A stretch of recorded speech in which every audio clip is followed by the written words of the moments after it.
George Politzer, Princípios Fundamentais de Filosofia. Quinta parte, a teoria materialista do Estado e da nação. O materialismo dialético e o materialismo histórico permitem esclarecer todas as questões das ciências da natureza e das ciências sociais. Não é possível tratar delas no âmbito desta obra.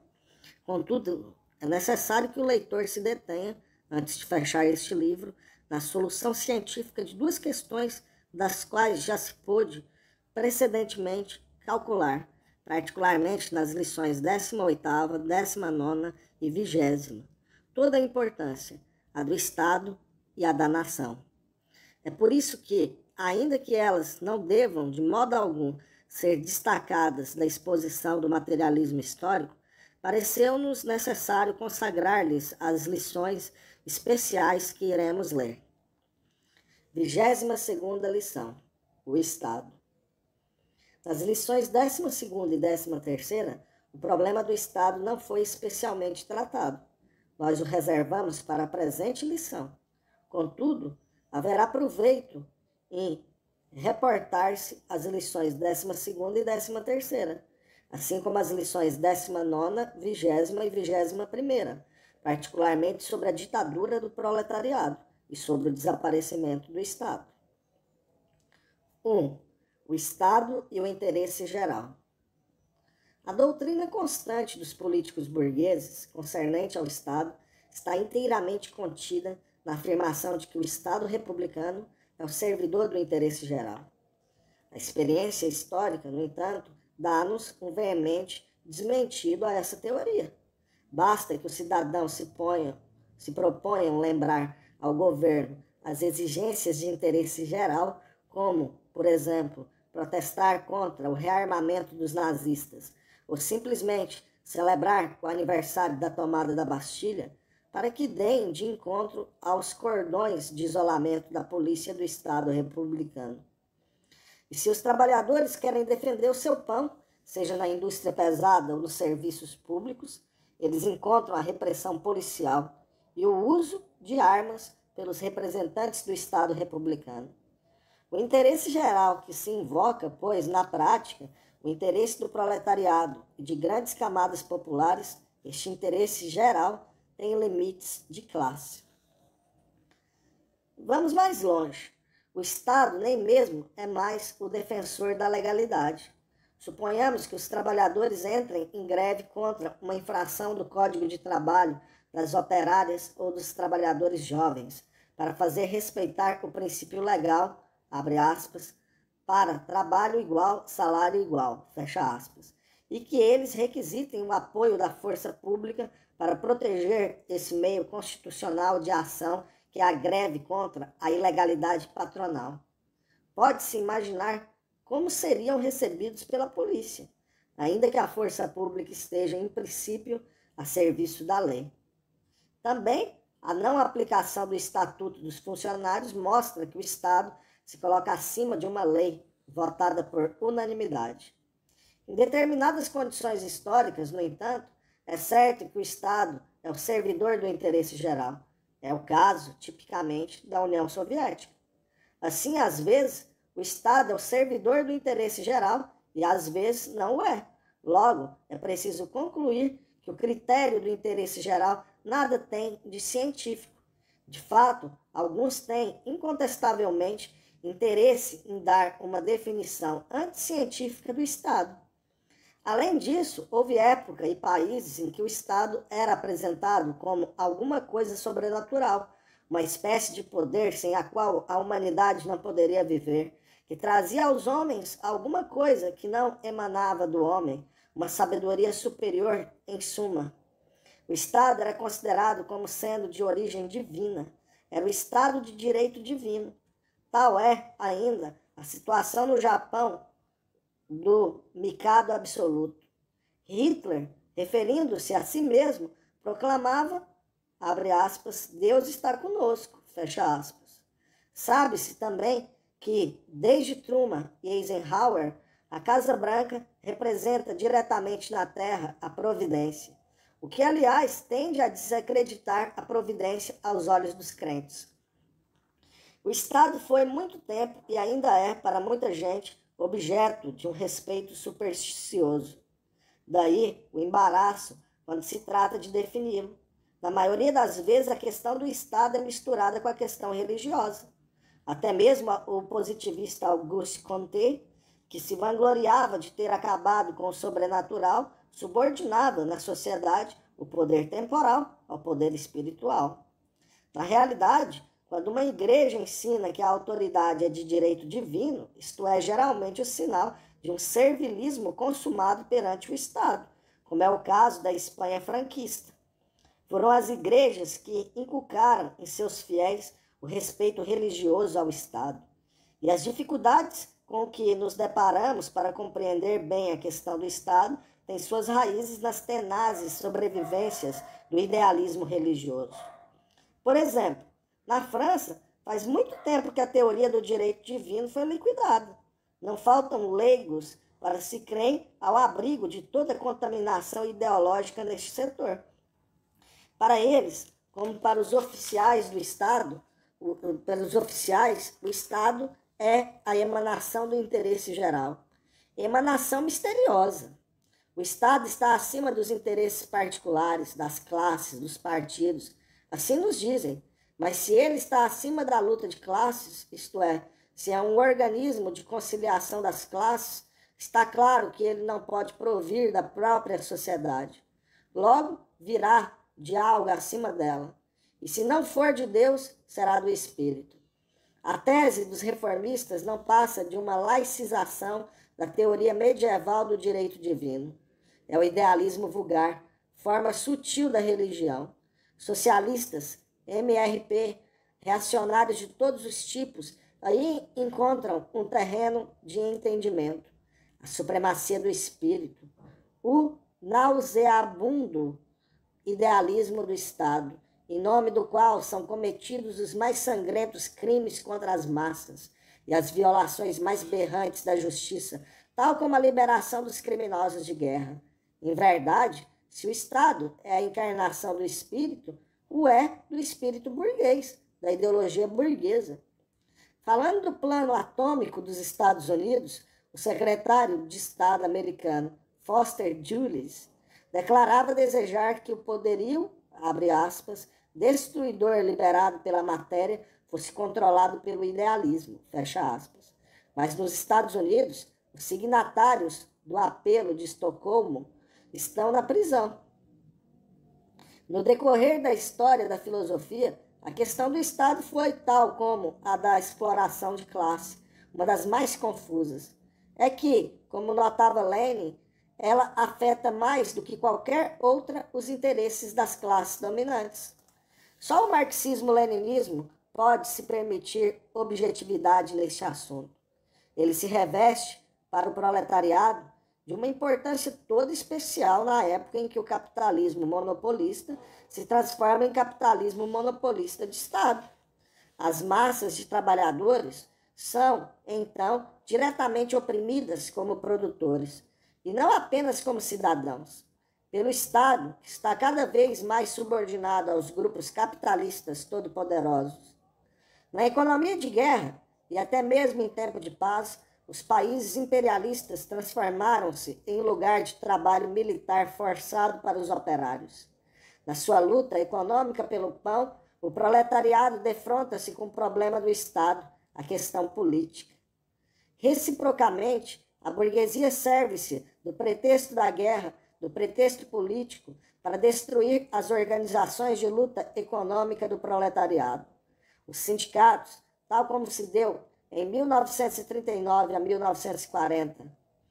Lenin escreveu, abre aspas, no momento da vitória da Revolução em certos países, quando a luta contra o capital mundial assume uma particular agudeza, a questão do Estado adquire a maior importância e torna-se, pode-se dizer, a questão mais palpitante, centro de todas as questões e de todas as discussões políticas contemporâneas. Fecha aspas.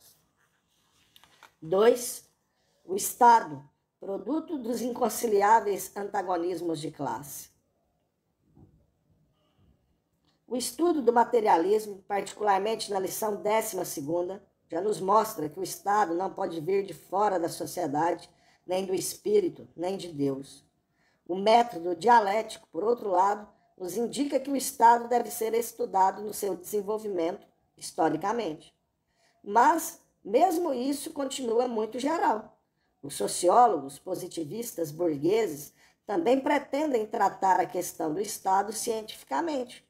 Para eles, é a complicação crescente da vida social, a transição dos pequenos grupos humanos isolados para sociedades muito mais numerosas e a diferenciação das funções sociais que tornam o Estado necessário.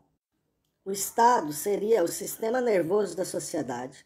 Quanto mais o organismo se complica, mais se desenvolve a função do cérebro. O Estado preenche a função de organização na sociedade. Vamos ver o que é preciso pensar sobre tudo isso. A origem do Estado. Este parágrafo deve ser comparado com a 12ª lição. A primeira coisa a considerar é que o Estado não existiu sempre. Na época da comuna primitiva, quando os homens viviam em clãs, tribos, famílias patriarcais ou matriarcais, não havia organização especial para exercer sistematicamente a coação. Ora, é precisamente a tal aparato que se dá o nome de Estado.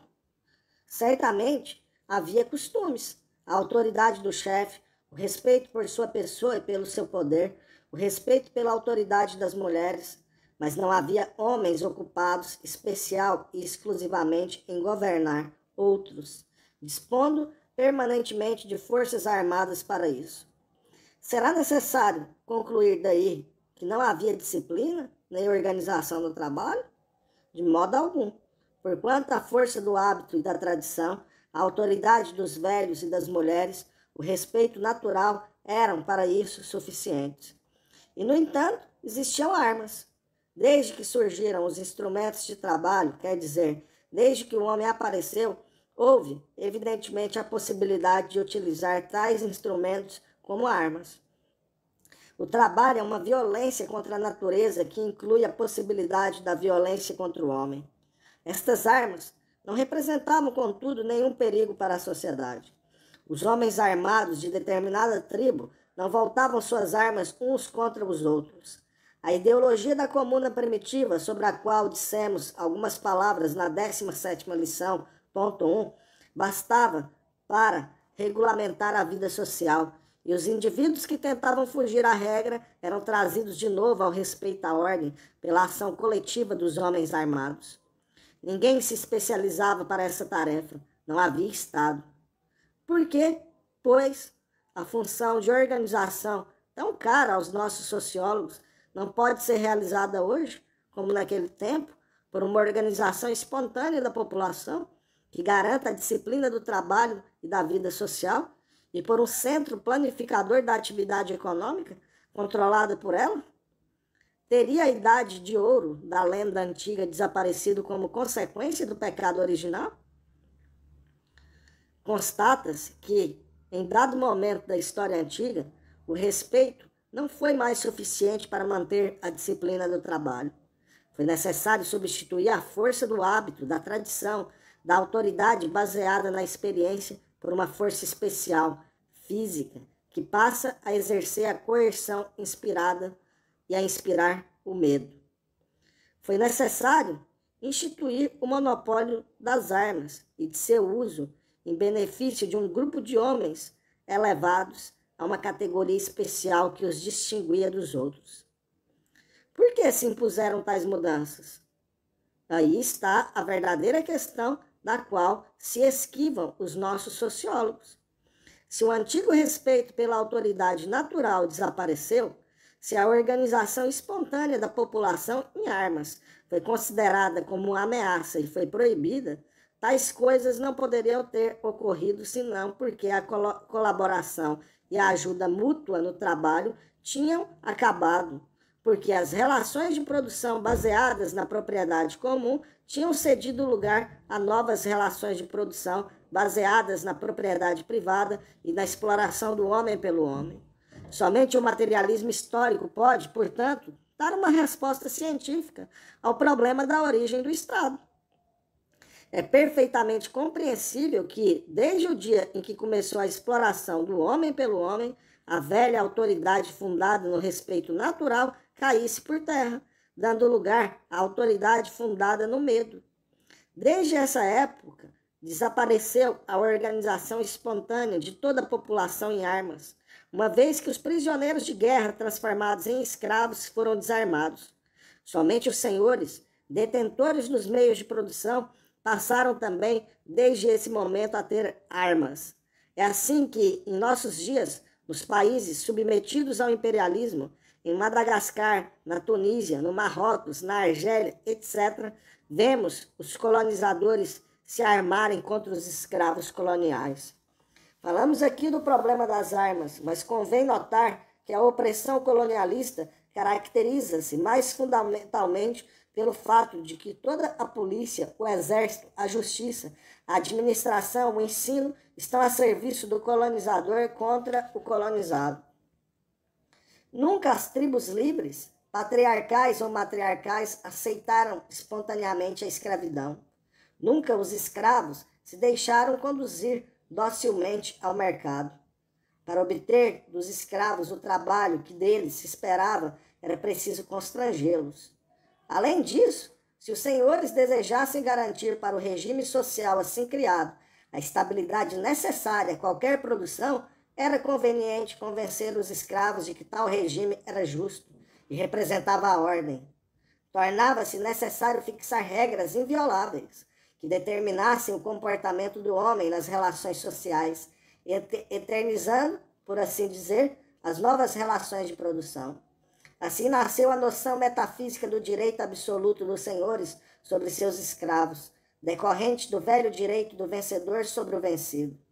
Para representar o interesse de classe dos senhores como classe, independentemente da vontade dos indivíduos que a compõem, tornou-se necessário estabelecer leis, prescrevendo as obrigações dos explorados e os direitos dos exploradores, servindo de base intocável à repressão e garantindo-lhes, desse modo, uma realização incondicional, independente dos azares da luta das classes, das flutuações temporárias da força. Assim, os desfalecimentos momentâneos da força material da classe dominante poderiam ser compensados pelo temor às leis. Seria preciso, ainda, que as leis fossem respeitadas por si mesmas. Um pensador da antiguidade, Critias, considerava que, abre aspas, para fazer reinar a justiça, os homens estabeleceram leis que só puderam atingir em parte seu objetivo. Elas podiam impedir que a violência fosse cometida em público, mas não que a cometessem as ocultas. Foi então que um sábio de espírito avisado teve a ideia de inspirar aos homens o temor dos deuses omniscientes.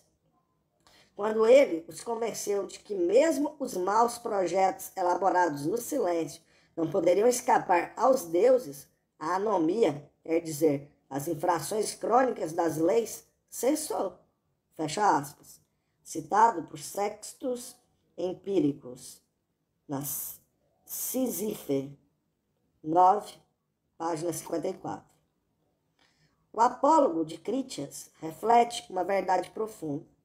Com o aparecimento de classe, os deuses pelos quais a imaginação humana explicava até então as forças da natureza e as oscilações do destino, adquiriram uma nova função. Elas se tornaram as garantias da ordem social, a caução misteriosa da desigualdade de classe, os juízes dos oprimidos no além e juízes ligados como partes aos opressores. Estes inculcaram nas massas o temor aos deuses e a lenda de que estão em comunicação misteriosa com os deuses. Assim, o direito completa e consagra a força, e a religião completa e santifica o direito. Além disso, desde que se desenvolveu o modo de produção escravagista e que a sociedade escravagista foi edificada, desde que a superstição manteve os escravos em obediência e que estes adquiriram um hábito da escravidão, como o indicava Rousseau, uma mentalidade de escravos, destacamentos especiais de homens armados, uma polícia encarregada de punir os escravos fugidos puderam bastar e substituíram vantajosamente o armamento permanente dos proprietários. Porém, o proprietário não perdeu nunca o direito de ter em seus domínios guardas armados. Assim é que, em nossos dias, os grandes capitalistas americanos têm sua própria polícia em suas explorações petrolíferas ou agrícolas. Do exame dos fatos históricos, resulta que, em todas as sociedades de classes antagônicas, o Estado se resume nisto: uma organização para governar os explorados que se destacou da sociedade humana e, aos poucos, diferenciou-se dela. Supõe a existência de um grupo especial de homens, os políticos, unicamente ocupados em governar, que se utilizam para isso de um organismo concebido para a subordinação da vontade de outrem pela violência. Leia Lenin, o Estado e a Revolução. Este organismo compreende a polícia, o exército permanente, as prisões, os tribunais. É preciso acrescentar ainda os órgãos de pressão ideológica, o ensino, a imprensa, o rádio, etc. Em resumo, o Estado não existiu sempre. Segundo, o organismo do Estado não aparece senão no momento em que surge na sociedade a divisão em classes antagônicas, a exploração de classe. Engels escreveu, abre aspas, o Estado não é, pois, um poder imposto de fora à sociedade.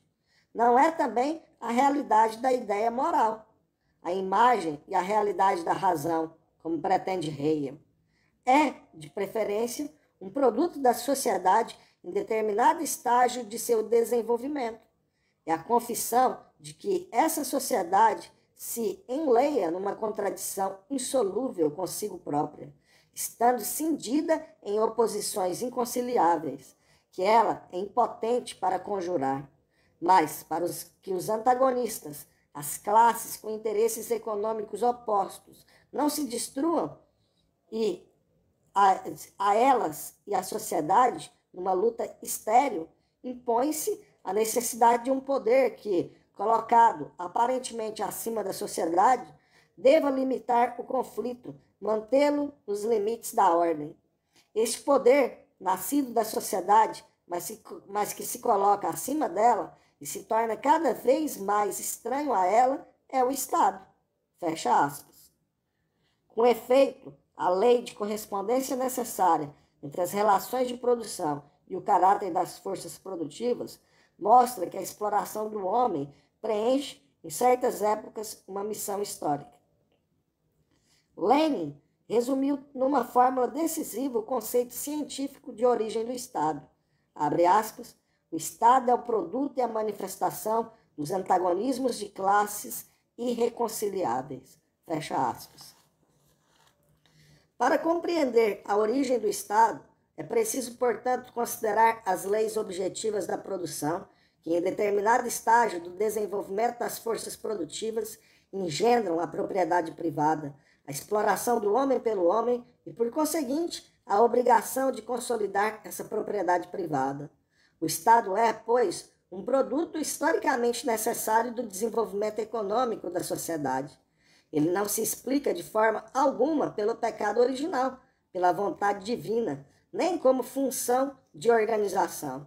É o que não compreendem os anarquistas, prisioneiros como estão no plano teórico do idealismo. Assim como os defensores do Estado burguês explicam que o Estado é indispensável para conter dentro dos limites a maldade e a malignidade originais do homem, os anarquistas veem no Estado o produto de um poder maléfico, de um instinto de domínio. Eles separam o Estado de sua base de classe, consideram-no como uma força autônoma que se exerce no interesse daqueles que chegam a dominá-la, dela se apoderando. Eles negam a origem histórica do Estado e a necessidade objetiva de sua aparição em determinado momento. Consequência importante no plano prático. Os anarquistas separam a luta contra o Estado burguês da luta de classe, da luta de massa. Diante do Estado em si, eles erguem o indivíduo e preconizam, como método de luta, a ação individual. A consequência política disso é que o anarquismo tornou-se rapidamente um álibi dos mais cômodos para os agentes provocadores da burguesia dentro do movimento operário. Por outro lado, a oposição anarquista ao Estado em si, oposição do indivíduo e da massa, conduz diretamente à hostilidade contra o poder socialista, poder dos operários e dos camponeses. A consequência política é que o anarquismo serve de álibi para o terrorismo antissoviético. Assim se conjugam, apesar das aparências, as teorias dos historiadores burgueses que veem, por exemplo, na Guerra de 1914, um efeito da vontade de poder do Estado, e o elogio da revolta pela revolta no livro antissoviético de Camus, O Homem Revoltado. Notemos, porém, que a mistificação que faz do Estado uma força autônoma, uma encarnação da ideia, em suma, o preconceito idealista, repousa sobre uma particularidade que Engels sublinha no texto acima citado. Convém lembrar que a força apenas não basta ao Estado. Todas as grandes revoluções o mostraram. Elas puseram na ordem do dia o problema das relações entre os destacamentos especiais de homens armados e a organização espontânea do povo em armas. Elas mostraram que, quando isso acontecia, o final da luta era rápido e nada favorável à classe exploradora. Se, ao contrário, a força do Estado é apoiada por parte da população, a história mostra-nos que, em tais casos, as guerras civis são longas e de desfecho duvidoso. Disso se pode concluir que, se os explorados considerassem o Estado tal como o que ele realmente é, como um instrumento de servidão, a dominação dos exploradores ficaria gravemente comprometida. Estes precisam, pois, não só do poderio da organização do Estado, mas ainda de apresentá-lo como sendo de essência superior, a fim de inspirar um temor supersticioso. É preciso que o Estado seja colocado aparentemente acima da sociedade, acima das lutas sociais. Ele precisa distanciar-se cada vez mais da sociedade, envolver-se em mistério, ter segredos. Deve aparecer como uma potência celeste cavalgando um Sinai de nuvens e de raios, diante da qual todo joelho deva se dobrar. Todas as vezes em que isto foi possível, as classes dominantes divinizaram o chefe de Estado. Quando isso não é mais possível, elas invocam o misterioso interesse geral, inacessível à inteligência do comum dos mortais. Eis em que se apoiam as teorias idealistas de Estado. Essa insistência das classes dirigentes em apresentar o Estado como a encarnação de uma força superior prova que elas sabem muito bem que a força real de um Estado reside no apoio que a opinião lhe concede, no crédito que ele tem junto às massas e na confiança de que goza logo em ideias. Ouçamos Laniel, capitalista e chefe de governo, dirigindo-se aos grevistas em agosto de 1953. Abre aspas. Devo agora usar a linguagem do Estado, porque é o Estado, e só o Estado que deve, na democracia, arbitrar as questões entre interesses particulares. Fecha aspas. Assim, os interesses privados do capitalista Laniel são aqueles que o Estado defende. Preconizando a arbitragem do Estado, ele o confessa. Mas as reivindicações legítimas de milhões de trabalhadores exprimirão apenas interesses particulares? Como se o interesse dos que trabalham não fosse a mais autêntica expressão do interesse geral. Invertendo assim os termos do problema, Laniel procura o apoio das massas, ou de uma parte delas, sem o que o poder da classe dominante não se poderia manter. Por isso é necessário que o Estado capitalista defenda os interesses privados capitalistas em nome do interesse geral. Para que as massas deixem de apoiar o Estado burguês, são necessárias duas coisas. Primeiro, que elas percebam que o pretenso interesse geral defendido pelo Estado não é senão o interesse dos capitalistas. Segundo, que elas compreendam que o interesse dos capitalistas há muito tempo deixou de estar de acordo com o da nação. B. Papel histórico do Estado. Este parágrafo deve ser comparado com a 13ª lição. Tratando da origem do Estado, inevitavelmente temos de falar do seu papel. Esse é o ponto de vista da dialética, uma vez que o Estado nasceu precisamente para enfrentar um problema que surgiu na sociedade, para consolidar a supremacia social dos exploradores, o regime de propriedade que garantiu seus privilégios. O Estado é um reflexo da base econômica, mas não é um reflexo passivo, e sim um reflexo ativo. É por isso que, sem separar seu papel de sua origem, é útil, tal como para o estudo das ideias na vida social, não confundir o papel e a origem. Porque, do ponto de vista da origem, o Estado é derivado em relação à economia, mas do ponto de vista do papel, há casos em que a importância do Estado é primordial, decisiva e determinante. Dizendo-se que o Estado é um reflexo da economia, não se deve, contudo, subestimar sua ação de retorno sobre a economia. É tarefa do Estado, diz Engels, abre aspas, moderar o conflito de classes, fecha aspas, mantê-lo nos limites da ordem. Como mostrou Lenin, isso não significa absolutamente que o Estado seja um organismo de conciliação de classes. Quer dizer exatamente o contrário. Se a conciliação das classes fosse possível, não haveria nunca necessidade de Estado, de organismo de repressão. Abre aspas, moderar o conflito das classes, fecha aspas, significa tirar-lhe a agudeza, isto é, tirar das classes exploradas os meios de luta que lhes permitam libertar-se de seus exploradores. Trata-se, pois, de limitar, de entravar, de abafar a luta das classes exploradas. Como? Deixando o campo livre à ação dos exploradores, estendendo e reforçando a opressão, principalmente quando as relações de produção cessarem de corresponder ao estado das forças produtivas. Tal é, com efeito, o impasse das classes reacionárias, encher as prisões para ter sossego, e depois, para acabar com o medo que lhes causam as prisões cheias, enchê-las ainda mais. Eis o que representam para as classes a ordem e a paz, ordem que legaliza a opressão, que é feita para consolidar e que, ao mesmo tempo, a abala. Modera-se o conflito, agravando.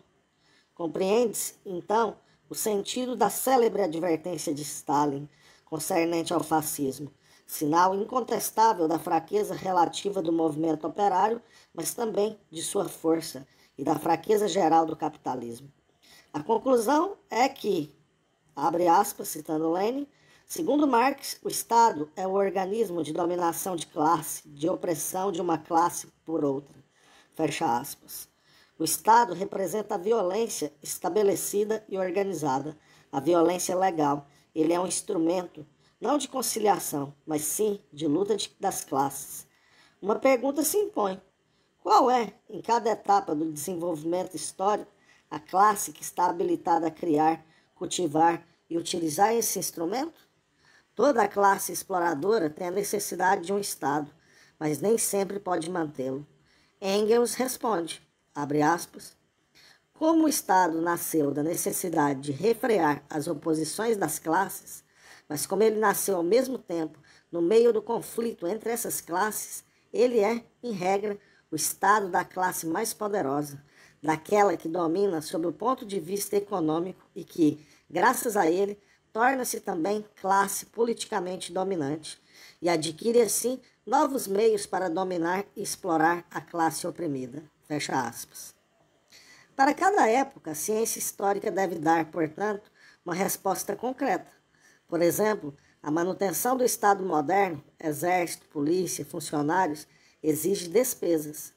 A classe dominante só pode, pois, conservar este instrumento em suas mãos e utilizá-lo na medida em que as relações de produção que ela personifica e que deseja salvaguardar lhe permitam mantê-lo. É por isso que, em regra geral, a classe politicamente dominante é aquela que é economicamente dominante. Daí, algumas consequências. Primeiro, quando duas classes em luta atingem certo equilíbrio do ponto de vista econômico, o Estado pode adquirir por certo tempo um ar de independência em relação a essas classes. A monarquia absoluta de Luís XIV parecia poder ser o árbitro entre os senhores feudais, exploradores dos servos e os burgueses. O rei podia ser: o Estado sou eu. Com efeito, isto significava que os burgueses haviam adquirido certa influência no Estado feudal, porque eles o mantinham, porque emprestavam dinheiro ao rei. Mas, reciprocamente, não podiam eles, sem a proteção do Estado feudal, desenvolver o comércio e as manufaturas. Em troca do apoio financeiro que davam ao sistema feudal, os burgueses obtinham os privilégios comerciais que traziam em si o germe do sistema feudal. A luta entre as duas classes exploradoras se apresentava nesse momento sob uma forma tal que cada uma das duas classes tinha necessidade da outra. Um século depois, em 1789, a situação modificou-se completamente. A burguesia que se tornara economicamente dominante corta os suprimentos ao Estado feudal e provoca-lhe a queda. Não esqueçamos, contudo, que os acordos provisórios entre nobres e burgueses fizeram-se sempre à custa dos camponeses, classe explorada. Segundo, nas mãos de uma classe exploradora, o Estado é um meio suplementar de exploração das classes oprimidas. Os impostos, as multas, as custas da justiça, etc., são outros tantos meios de fazer com que os oprimidos paguem o custo da opressão sob o disfarce de contribuição aos gastos gerais da sociedade. Isto aparece ainda melhor em nossos dias, quando o enorme orçamento de guerra da França significa que a nação paga o custo de uma guerra, a guerra no Vietnã, e do rearmamento dentro do Pacto do Atlântico de agressão, feito no interesse exclusivo da burguesia imperialista. Da mesma maneira, são as grandes massas que pagam a manutenção da polícia que as espanca em nome do interesse geral. Assim, o Estado espanca os trabalhadores no interesse deles e à custa deles. Entretanto, esta exploração suplementar não pode ser feita senão pelo Estado das classes exploradoras e decorre, no fundo, da própria exploração. A exploração, ao contrário do que acreditava Blanc, não é o imposto, mas a apropriação privada do trabalho não pago. Terceiro, a classe que detém o poder começa necessariamente a recear por sua supremacia política, assim que as relações de produção que ela personifica, por meio das quais ela é economicamente dominante, começam a envelhecer, isto é, desde que se manifeste o desacordo entre as relações de produção e o caráter das forças produtivas. Quando esse desacordo se agrava, é que se apresenta com acuidade o problema do Estado. E é nesse momento que aparece a possibilidade material de o Estado escapar das mãos da classe dominante. Além disso, quando se fala da classe economicamente mais poderosa, não se deve compreender essa expressão de modo esquemático. Em certo sentido, a classe mais poderosa é aquela que é capaz de levar para a frente o desenvolvimento das forças produtivas, aquela que personifica as novas relações de produção. Quando a burguesia não está mais capacitada para desenvolver as forças produtivas, não se pode mais dizer que ela seja economicamente poderosa, nem que a economia capitalista, que ainda domina a sociedade, seja sadia. É, ao contrário, uma economia em declínio. E isso significa que a dominação, tanto política como econômica, da burguesia chega ao seu fim. Mas é então que aparece claramente a ação de retorno do Estado sobre a economia, porque o Estado não é passivo diante da sorte de sua base, ele é ativo, ele a defende energicamente.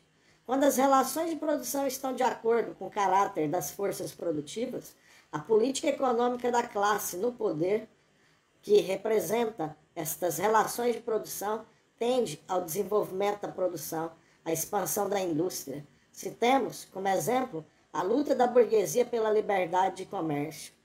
Mas, quando as relações de produção não correspondem mais ao caráter das forças produtivas, A política econômica das classes exploradoras tende a entravar o jogo da lei de correspondência necessária, tomando, por exemplo, medidas para deter o desenvolvimento das forças produtivas. Na época do declínio do capitalismo, particularmente o capitalismo financeiro, controlando de perto o Estado, que não é senão seu instrumento, tenta dar aos problemas econômicos do capitalismo uma solução de acordo com seus interesses, em detrimento dos interesses da nação.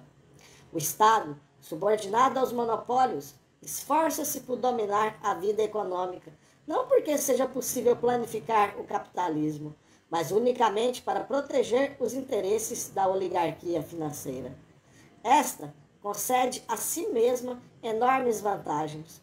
O Estado que ela controla assegura-lhe o monopólio da emissão dos fundos do Estado, fornece-lhe encomendas de armamentos e de fornecimentos militares, isenta-a de impostos, fixa em seu benefício os preços para o comércio por atacado ou a varejo, vende-lhe por preços vis os produtos da indústria nacionalizada, eletricidade, carvão, toma medidas para eliminar os seus concorrentes, concede-lhe subvenções, manipula a moeda, negocia por sua conta com os outros países, fixa, enfim, os salários de acordo com sua conveniência, de maneira que todo proletariado encontre, inevitavelmente, o Estado em seu caminho, em sua luta pelo pão. Na era do imperialismo, a ação do Estado é guiada pela necessidade de salvar o capitalismo, e, em particular, de retardar a hora da crise econômica. O Estado é o principal instrumento da ruína e do empobrecimento da maioria da população do país, da servidão e da pilhagem sistemática dos povos colonizados, da luta dos capitalistas monopolistas contra os que não o são e da luta dos monopolistas entre si. O instrumento, enfim, da luta entre os imperialistas rivais, das guerras e da militarização da economia nacional. A fim de poder cumprir essas tarefas, ele continua, mais do que nunca, e em primeiro lugar, sendo instrumento de opressão do proletariado e das grandes massas trabalhadoras. Assim, o Estado é a muralha da classe exploradora, e seu papel é decisivo para a defesa de um modo de produção que já se tornou antiquado. O Estado, que era um instrumento de dominação da classe economicamente mais poderosa, torna-se, então, um instrumento de manutenção desse poder econômico, desde que ele começa a ser minado em sua base pelas contradições geradas por seu próprio modo de produção. As condições objetivas para a mudança do modo de produção já existem, mas a ação da classe exploradora que se opõe à aplicação da lei de correspondência necessária, a ação do Estado burguês, torna-se o principal obstáculo às mudanças necessárias. Este obstáculo deve ser destruído, mas, para isso, são necessárias condições subjetivas também, isto é, a luta política da classe operária para se organizar politicamente num partido de classe, organizar as massas populares, defender e estender as liberdades democráticas e, enfim, criar o seu próprio poder de Estado. Este não possui ainda, em seus começos, qualquer base econômica própria, socialista. Terá de criar sua própria base. Além disso, ele só pode instaurar um apoio consciente das massas trabalhadoras.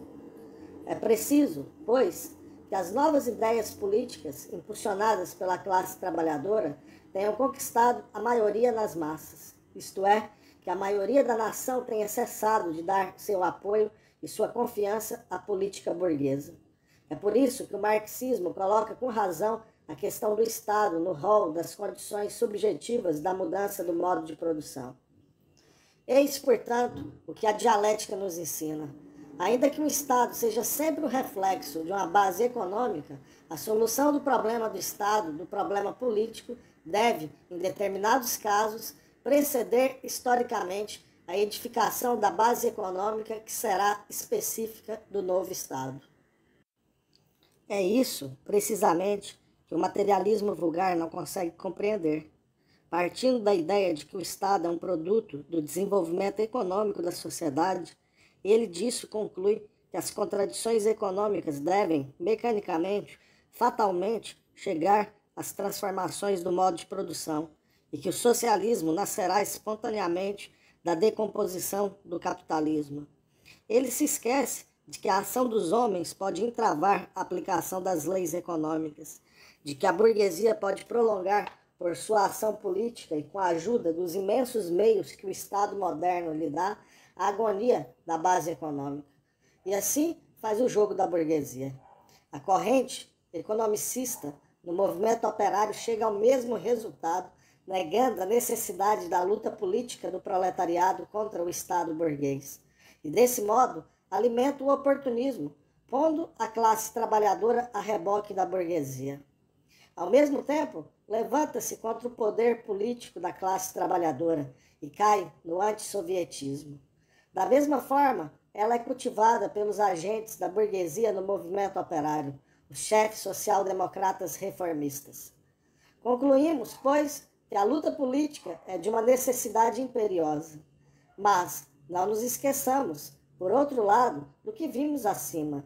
O Estado só pode representar o seu papel se as massas e também os servidores do Estado aceitarem a ideia de que ele está acima das classes, se elas tiverem uma reverência supersticiosa por ele. A força física do Estado repousa, em definitivo, sobre um elemento ideológico, a subestimação pelas massas do seu próprio poder. Napoleão reconhecia que se pode fazer tudo com baionetas, desde que se conte com o apoio da opinião pública. Sejam quais forem os meios de pressão de que dispõe o Estado burguês, por exemplo, a corrupção, a experiência histórica mostrou que ele nada pode contra a firmeza de massas armadas ideologicamente. Só uma coisa conta em definitivo: se as massas perceberem claramente o jogo de seus inimigos, estes não conseguirão enganá-las. É por isso que o marxismo coloca as instituições políticas entre os fenômenos da vida espiritual da sociedade. Seu poder não é outro, na verdade, senão a força das ideias, força que se pode tornar material desde que as ideias dominem as massas. Como consequência, a luta política inclui necessariamente a luta ideológica, luta contra as ideias que sustentam a luta política do adversário da classe, luta para vencer os obstáculos ideológicos que impedem as massas de se unirem na luta política contra o Estado burguês. Esta análise não fez mais do que demonstrar outra vez a necessidade de a luta de classe do proletariado ser guiada por uma vanguarda consciente, organizada como força política independente por um partido político que se apoie numa ideologia de classe e de combate revolucionário, que possa refletir cientificamente os interesses vitais, imediatos e a longo prazo da classe operária e de toda a sociedade. 3. Conteúdo e forma do Estado. Um dos principais meios empregados pelos ideólogos das classes dominantes e exploradoras para complicar a questão do Estado consiste em confundir a forma e o conteúdo do Estado. Quando eles definem os diversos tipos de Estado, partem sempre do número de homens que exercem as prerrogativas do poder. Distinguem o Estado monárquico do aristocrático e do democrático. Limitam o debate às questões de forma, à natureza dos organismos que exercem o poder. Por exemplo, a existência de um parlamento, a separação dos poderes, a independência da justiça, etc. Mostrando assim que, para eles, o conteúdo é intocável. Para o marxismo, a pergunta que supera todas as outras é a seguinte: no interesse de quem e contra quem esse poder se exerce? O marxismo distingue o conteúdo social do Estado da sua forma. A. O conteúdo social do Estado. O caráter de um Estado é dado pelo seu conteúdo social real, seu conteúdo de classe. Um Estado é escravagista ou feudal, burguês e capitalista, ou proletário e socialista. Todo Estado é uma ditadura de classe. Isto resulta da sua origem e do seu papel. O conteúdo representa a essência do Estado. Ele precede a forma e a determina. Cada classe social dominante escolhe a forma que melhor convém à sua ditadura de classe. Examinaremos alguns exemplos históricos. O Estado antigo é um Estado escravagista? Sim, seja qual for sua forma, porque nunca o escravo foi, nele, cidadão. O Estado, na Idade Média, é um Estado feudal?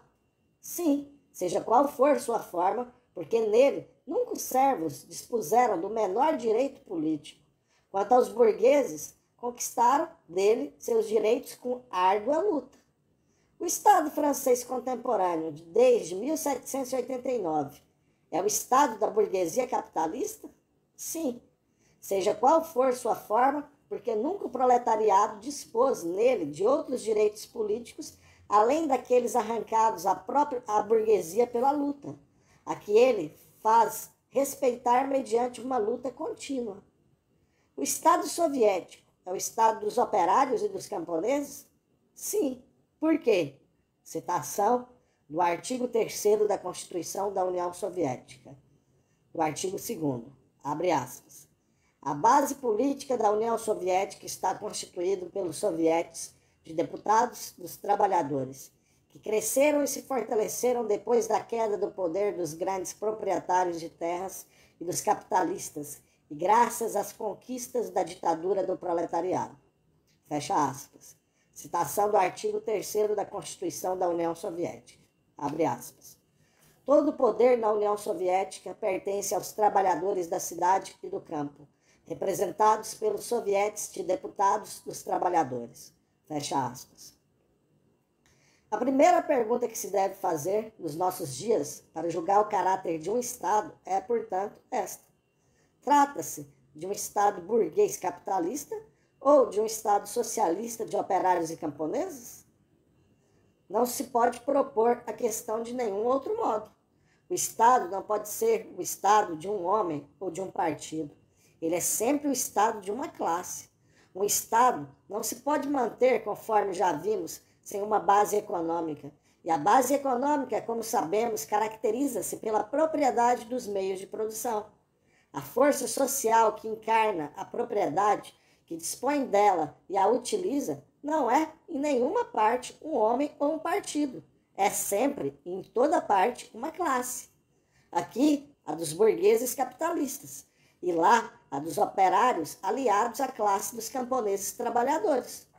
Portanto, o conteúdo social de um Estado está contido na resposta à seguinte pergunta. A serviço de que relações de produção, de que forma de sociedade, privada ou social, de que classe está ele? É preciso propor essa pergunta a propósito de todas as noções políticas. Por exemplo, a propósito da liberdade, Lenin rascunhou apressadamente as seguintes notas, abre aspas, liberdade, igual liberdade do possuidor de mercadorias. Liberdade real dos operários assalariados, dos camponeses, liberdade dos exploradores. Liberdade para quem? Em relação a quem? Para quê? Em quê? Fecha aspas. E, a propósito de igualdade, abre aspas, igualdade, Engels, no Anti-Düring, preconceito, que se estende por isso mais do que supressão das classes. Igualdade de possuidores de mercadorias. Igualdade do explorado e do explorador. Igualdade do esfomeado e do bem alimentado. Igualdade do operário e do camponês. Igualdade de quem? Com quem? Com o quê? Fecha aspas. Os meios de governo de um Estado são aqueles da classe da qual ele é o instrumento. E sob este aspecto, são significativos porque representam seu conteúdo. Para o Estado capitalista, são os meios capitalistas, e, em primeiro lugar, o dinheiro. Engels escreve a esse propósito, abre aspas, a República Democrática não mais reconhece oficialmente as diferenças de fortuna. A riqueza exerce nela seu poder de um modo indireto, mas, por isso mesmo, mais seguro. De um lado, sob a forma de corrupção direta dos funcionários, de que a América do Norte oferece um modelo clássico. De outra parte, sob a forma de aliança entre o governo e a Bolsa. Esta aliança realiza-se tanto mais facilmente quanto mais aumentem as dívidas do Estado e quanto mais as sociedades por ações concentrem progressivamente em suas mãos não apenas os transportes, mas também a produção mesma, e situem, por sua vez, seu ponto central na Bolsa. Fecha aspas. Em nossos dias, o domínio da riqueza na República Burguesa não é menos manifesto. Ainda que não exista qualquer dispositivo legal ou jurídico que reserve aos membros da oligarquia financeira os postos de comando do Estado, a subordinação do aparelho do Estado aos monopólios não deixa de ser um fato. De um lado, as 200 famílias têm meios de colocar alguns dos seus membros na máquina do Estado como altos funcionários, sejam quais forem as regras de recrutamento destes. Sabe-se perfeitamente que, no fim das contas, é a cotação de amizade que regula a administração nos grandes cargos do Estado, como a inspeção das finanças e em outros.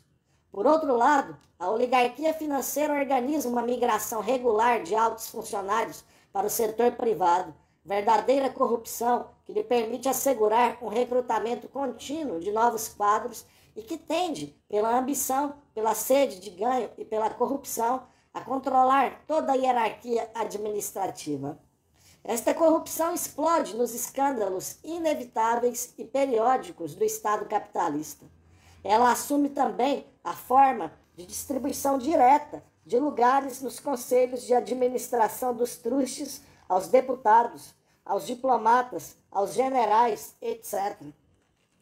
Vimos, páginas atrás, o papel histórico do Estado a serviço do capital financeiro. Por intermédio dos créditos do Plano Marshall, o Estado francês ficou subordinado aos monopólios yankees e algumas das suas engrenagens, como, por exemplo, o Quai d'Orsay, passaram a ser estreitamente controladas pelos agentes desses monopólios. A grande burguesia dispõe também da crise financeira como meio de chantagem contra o parlamento.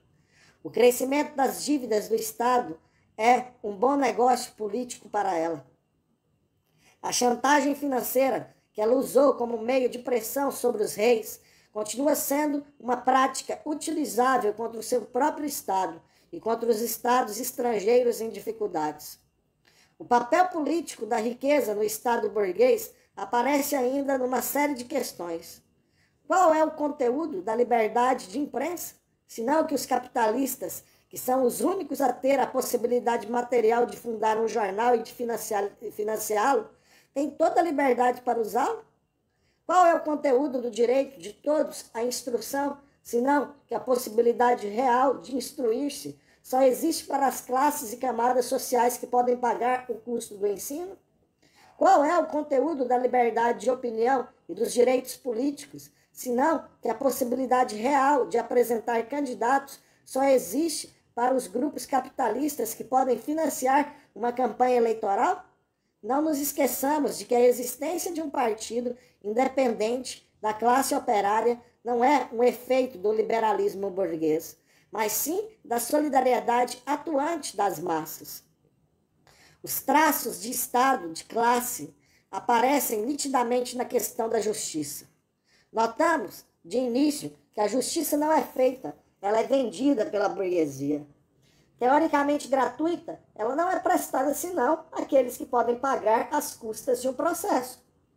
Como pode um trabalhador obter indenização por um acidente de trabalho? Como pode ele ganhar um recurso diante do Conselho de Estado contra uma ilegalidade administrativa? A justiça é feita num jargão inacessível às massas populares, que remonta aos primeiros tempos da burguesia. Enfim, sobretudo, os princípios que a norteiam são os do direito burguês, fundamentado na defesa da propriedade, na defesa do capital. A repressão dos ladrões de bens pessoais serve de álibi para a repressão aos trabalhadores em luta contra seus exploradores. Nos negócios políticos, os meios de pressão do Estado burguês sobre os magistrados são múltiplos. Vão desde a chantagem com a promoção até a ameaça, apenas disfarçada por agentes provocadores. Mesmo no que concerne aos crimes, sabe-se que a ideologia burguesa os aprecia de modo muito diferente, segundo sejam eles cometidos por um desclassificado miserável ou por um filho de família importante. Enfim, a corrupção da burguesia decadente torna a justiça praticamente impotente diante dos traficantes e gangsters de alto voo que proliferam nas altas esferas da sociedade. O conteúdo do direito decorre do princípio segundo o qual ele tem por função consagrar o regime de propriedade existente. Longe de ser a encarnação de princípios eternos, de leis naturais ou de decretos da consciência coletiva, o direito é um elemento constitutivo da superestrutura, o reflexo da forma de propriedade dominante, que ele procura eternizar, elevando-a ao absoluto, justificando-a com um pretenso princípio imutável. O pensamento jurídico burguês é um dos melhores exemplos da aplicação do método metafísico. Um simples exemplo ilustrará o conteúdo de classe do direito. O Código Civil determina a obrigação dos filhos de prover as necessidades de seus pais, se necessário, e aos pais de educar seus filhos. Não é claro que essa regra não passa de uma generalização para toda a sociedade, de uma obrigação que só tem sentido nos quadros da família burguesa, que dispõe de bens e que esta generalização abusiva dispensa os trabalhadores, a burguesia, de obrigações para com os elementos do proletariado incapacitado para o trabalho. Velhos trabalhadores, aleijados, doentes, filhos de proletários? O Estado burguês democrático caracteriza-se ainda pelos seguintes traços. Primeiro, a burocracia. A administração é dirigida exclusivamente pela cúpula, segundo as diretrizes ocultas da grande burguesia. A alta administração é praticamente irresponsável e é controlada diretamente pela oligarquia financeira. Os altos funcionários formam corpos especializados e fechados, depositários das competências, isto é, da secular experiência de classe da burguesia. Esta administração está subtraída ao controle das comissões parlamentares pelo segredo profissional. A administração municipal supervisiona as assembleias locais e subordina suas decisões aos interesses de classe da grande burguesia.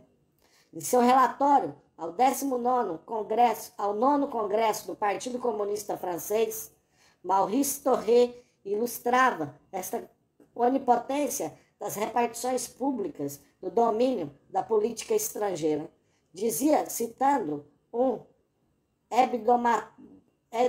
hebdomadário democrático: abre aspas, M. Legger, secretário-geral do Ministério dos Negócios Estrangeiros, entrou no Quai d'Orsay em 1914.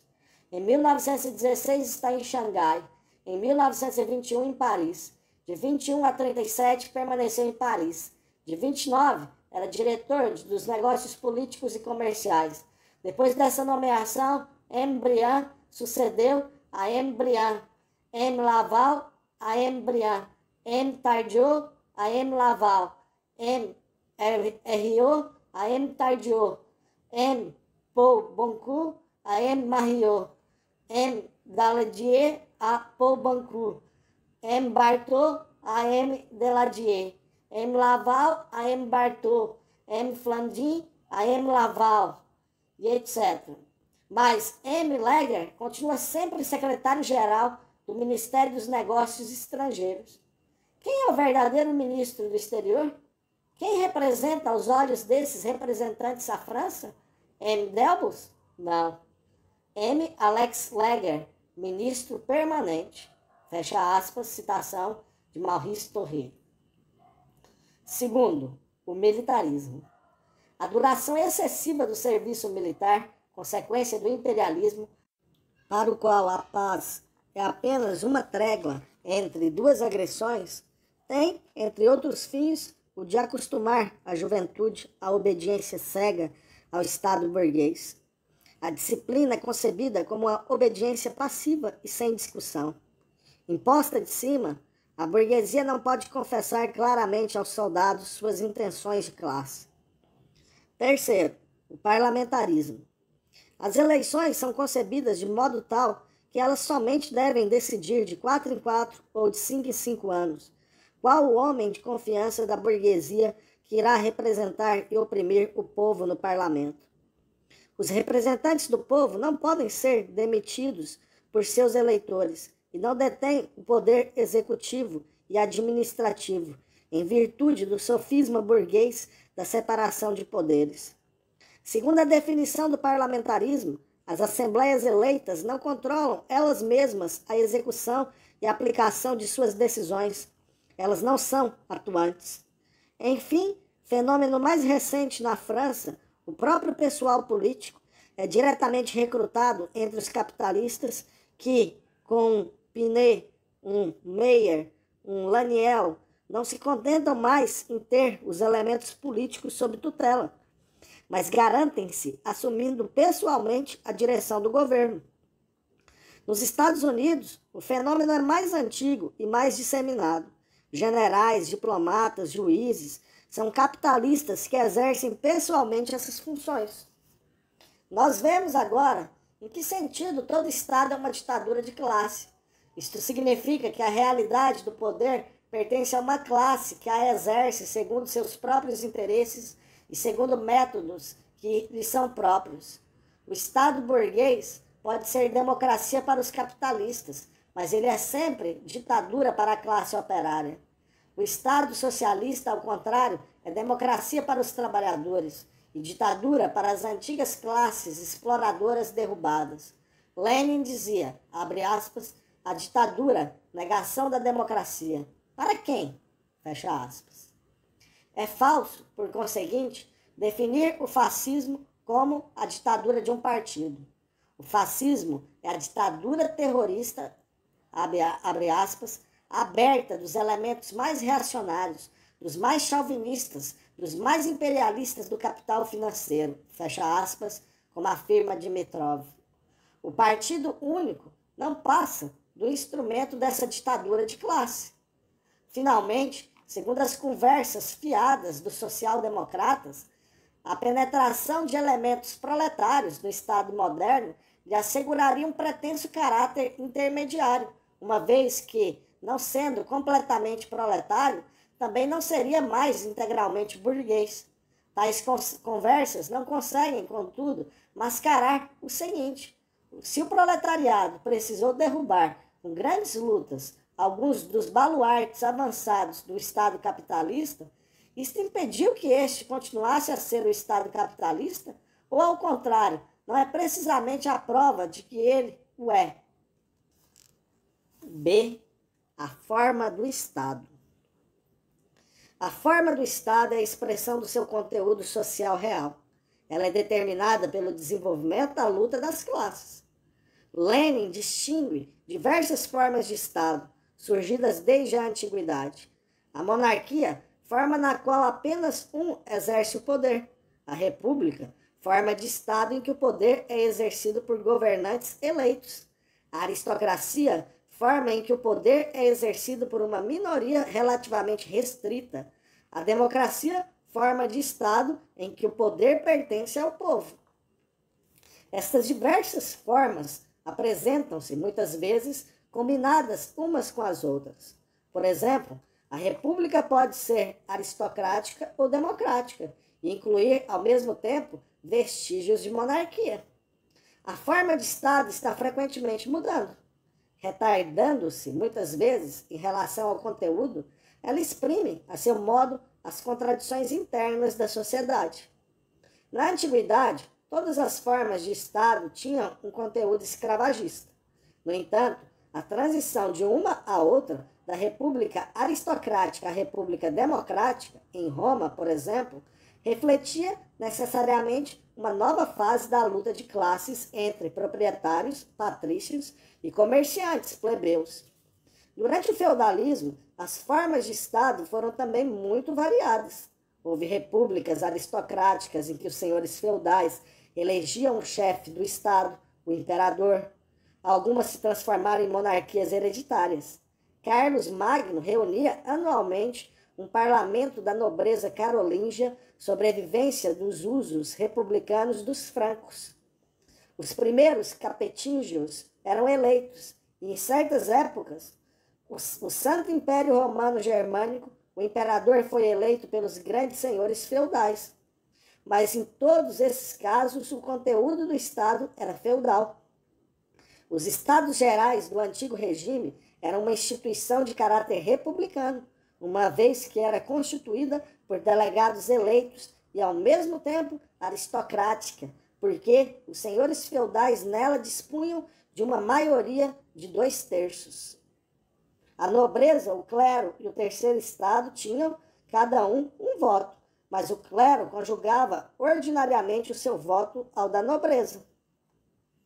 Além disso, também era uma instituição feudal que servia aos interesses dos senhores feudais.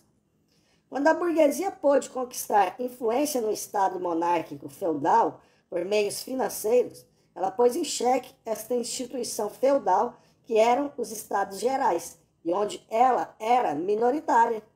É por isso que durante a monarquia absoluta de Luís XIV e de Colbert, um burguês, os Estados Gerais nunca foram convocados.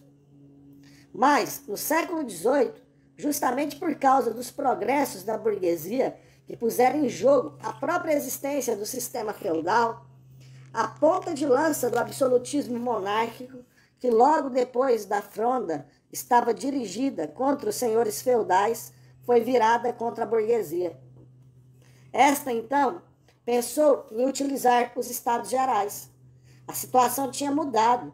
Com algumas reformas, os Estados Gerais podiam servir agora à burguesia. A nobreza estava isolada no país. O clero estava dividido pela luta de classes em alto clero feudal e em baixo clero saído do povo. A burguesia era a classe sobre a qual repousava a riqueza da economia nacional. Ela fez uma campanha junto às massas para duplicar o número de deputados do terceiro estado, que tradicionalmente era igual ao de cada uma das duas outras ordens, e pela votação no seio dos estados, não mais por ordem, mas por pessoa. Deste modo, com o apoio dos deputados do baixo clero, a burguesia tinha seguramente a maioria absoluta nos Estados Gerais. Quando se reuniram, os deputados do terceiro estado, estando seguros de sua própria autoridade, convocaram os deputados do baixo clero para a eles se juntarem e se proclamarem em Assembleia Nacional. Vê-se que, segundo as peripécias da luta de classes, a burguesia soube utilizar tantas instituições monárquicas do Estado feudal, o rei, como também as suas instituições republicanas, os Estados Gerais. Foi o desenvolvimento da luta de classes que permitiu dar a esta instituição feudal um novo conteúdo, burguês. Este novo conteúdo revestiu por algum tempo uma forma antiga e determinou suas modificações. Notemos, por fim, que uma evolução quantitativa, o aumento do poder da burguesia no país, terminou dialeticamente numa mudança qualitativa na forma das instituições, a transformação dos Estados Gerais em Assembleia Nacional e, ao mesmo tempo, numa reviravolta completa da situação política geral, numa revolução política. Tudo isso foi feito baseado no desenvolvimento da luta das classes. Por sua vez, transformada em classe dominante, a burguesia utilizou diversas formas de Estado. A monarquia constitucional, isto é, estreitamente limitada por uma república não democrática, censitária, em que somente os cidadãos ativos, bastante ricos para pagar certo imposto, eram eleitores. A república censitária, a república democrática, o sufrágio universal. Mas a primeira forma representava um compromisso com o antigo regime, nos períodos em que isso era necessário. A segunda teve a preferência da burguesia, como correspondendo exatamente à base econômica do regime. Era a república dos proprietários. A terceira tornou-se necessária quando se desenvolveu a luta de classe do proletariado. e foi preciso disfarçar a ditadura de classe a fim de moderar o conflito de classes, de amortecer e canalizar o impulso revolucionário do proletariado. A burguesia gostaria de tornar digna de crédito a ideia de que a República Democrática era o estado ideal e definitivo, a última palavra do progresso, da consciência, da civilização, do humanismo, do direito natural, a finalidade da história, em outras palavras. Esperava, assim, poder eternizar o reino do capital. As contradições do capitalismo, a agravação da luta de classes, das crises econômicas, a preparação de agressões imperialistas, a abertura da crise geral do capitalismo não lhe permitiram manter tal crença. A burguesia teve que arrancar a máscara democrática, violar sua própria legalidade para perpetuar seu domínio de classe, tropeçando em sua base econômica podre e preparar a guerra. Ela mostrou, então, o rosto horroroso do fascismo, a ditadura do capital em sua brutalidade sanguinária. Desse modo, ela provou que o conteúdo de classe do Estado transbordava da forma, que a República Democrática era uma forma de Estado histórica, transitória, subordinada aos seus interesses de classe, de nenhum modo sagrada nem eterna. Ela mesma provou a hipocrisia de suas declarações sobre seu amor desinteressado e incondicional à liberdade e à civilização. 4. Luta de classes e liberdade. A burguesia e a liberdade. A luta histórica da burguesia pela liberdade tinha o conteúdo de classe.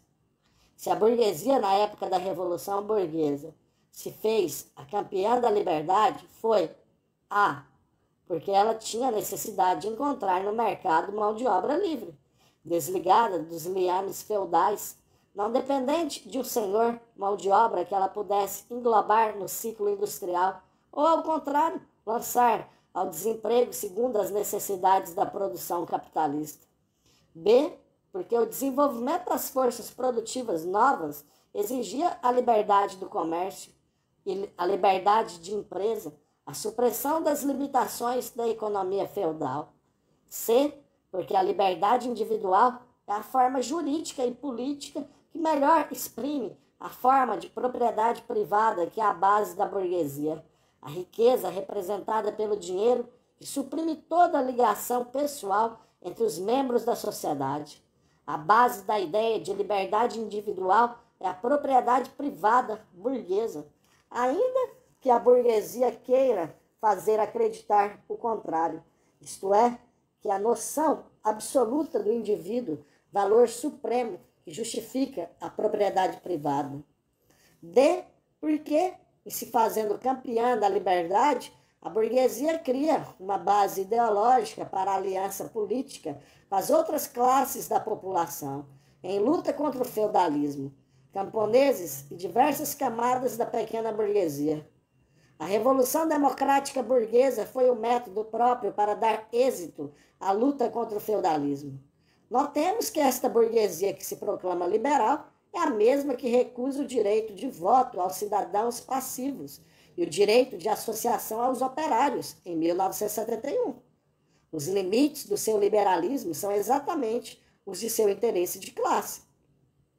A burguesia, que está dividida em razão mesmo das particularidades do capitalismo e da concorrência, em frações cujos interesses podem ser divergentes, cria formas de organização política apropriadas. A diversidade dos partidos burgueses, o parlamentarismo, no entanto, como os interesses particulares de algumas frações da burguesia devem estar subordinados aos interesses gerais e permanentes da classe, a burguesia limita os direitos do parlamento, separa o executivo do legislativo e subtrai a administração do Estado ao controle do parlamento. Se a burguesia se orienta em seguida para o sufrágio universal, nos meados do século XIX, para o parlamentarismo democrático, isto também se prende a razões muito claras. A luta de classes, com efeito, se desenvolve. O proletariado reivindica direitos políticos. A importância da opinião pública cresce. pois ela se estende a camadas novas e ativas, desenvolvidas pela grande indústria. A República Democrática dissimula, então, o domínio de classe, assim como o salário pago ao fim da jornada dissimula a exploração de classe. Além disso, a República Democrática não oferece ainda perigos para a burguesia, pois o proletariado ainda não está, nessa época, independente dela ideologicamente. Portanto, é fácil obter seus votos por meio de demagogos títeres e anular o efeito do sufrágio universal por meio de um escrutínio apropriado. De resto, é preciso um mínimo de instrução para tornar-se deputado, e a burguesia democrática evita fazer, seja lá o que for, para educar politicamente as massas, no sentido democrático. Mais tarde, a escola primária obrigatória terá justamente por finalidade educá-las no respeito à burguesia. Enfim, é uma verdadeira regra entre os políticos burgueses a contradição entre suas promessas aos eleitores e seus atos no parlamento. Contradição que reflete oposição de interesses entre as massas e a burguesia. Em suma, nesta época, o sufrágio universal oferece para a burguesia mais vantagens do que inconvenientes.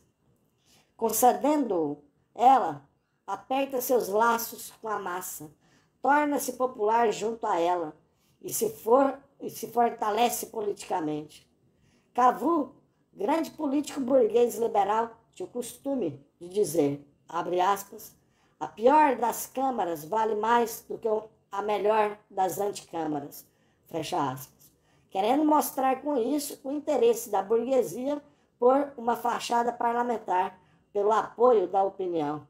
Ele dizia ainda, abre aspas, nunca me senti tão fraco como quando as câmaras estavam em férias, fecha aspas.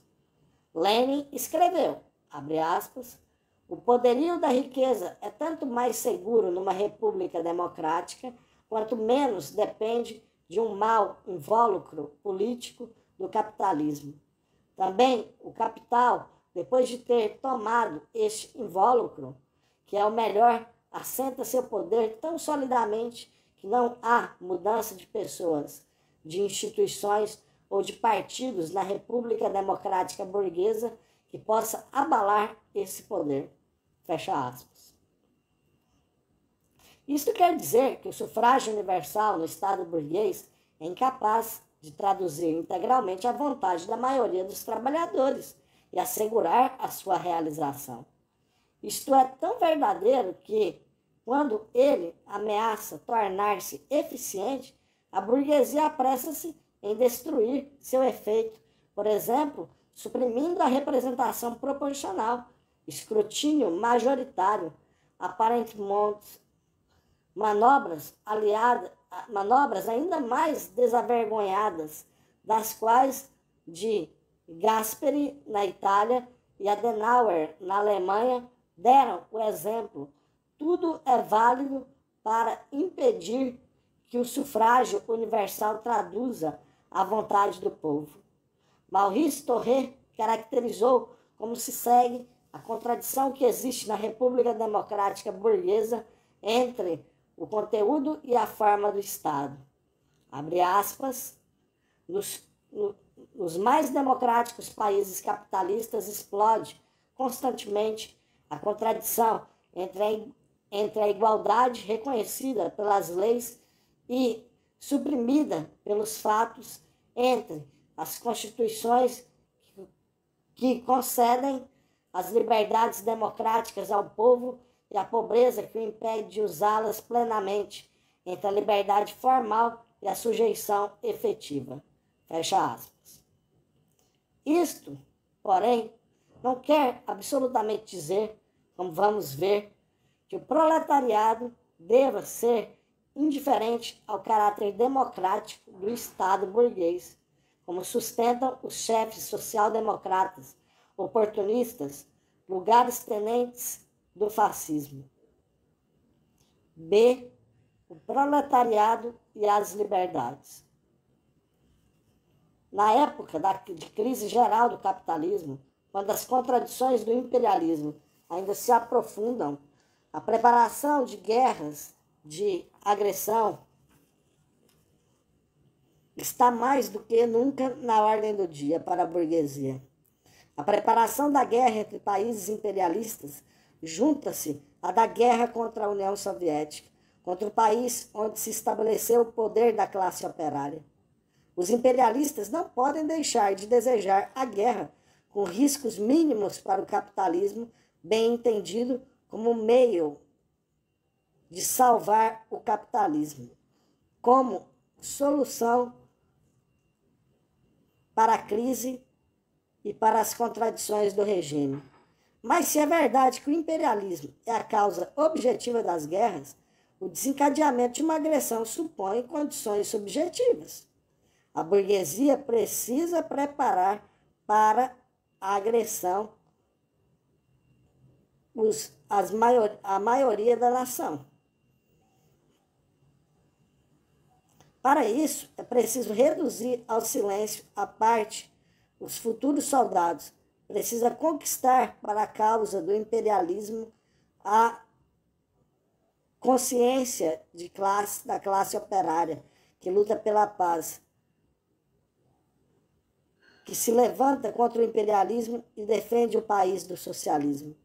Nenhuma sociedade burguesa pode, em nossa época, lançar-se à guerra sem ter garantia e retaguarda, dominando sua classe operária e os povos coloniais que oprimem e que lhes servem de reserva.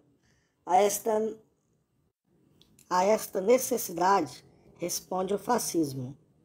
O fascismo, por outro lado, fornece os meios de uma política econômica que consiste numa tentativa de salvar o capitalismo, acelerando a concentração capitalista, fazendo cair sobre a burguesia média os efeitos da crise econômica e interditando-lhe brutalmente todo meio de expressão política.